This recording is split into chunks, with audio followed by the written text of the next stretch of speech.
En 1900, México estaba bajo el gobierno de Porfirio Díaz, quien llevaba en el poder desde 1876.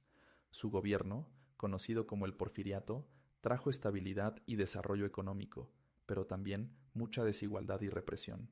Política y gobierno Díaz gobernaba con mano dura, usando el lema orden y progreso. Su administración favorecía a los inversionistas extranjeros y a las clases altas, mientras que los campesinos, obreros e indígenas eran marginados.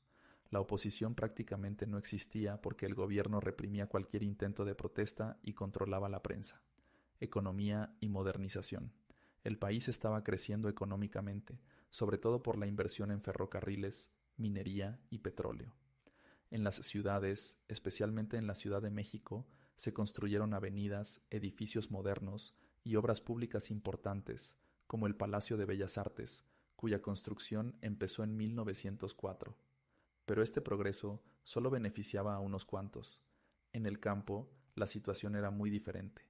La mayoría de las tierras estaban en manos de unos pocos hacendados, y miles de campesinos trabajaban en condiciones casi de esclavitud en las haciendas y tiendas de raya, donde les pagaban con vales en lugar de dinero, lo que los mantenía endeudados de por vida. Sociedad y cultura. La sociedad estaba muy dividida. Las clases altas copiaban las costumbres europeas, sobre todo francesas, mientras que la mayoría de la gente vivía en pobreza extrema.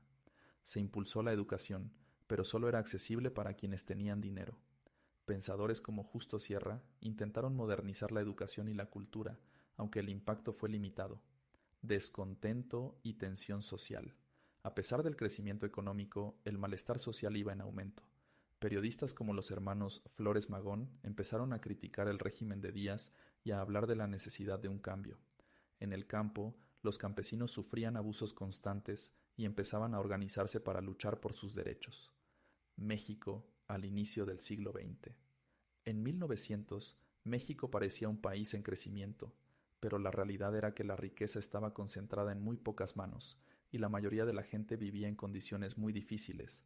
Aunque el gobierno de Díaz parecía inamovible, el descontento seguía creciendo y, solo 10 años después, estallaría la Revolución Mexicana, de 1910 a 1920, uno de los acontecimientos más importantes en la historia del país.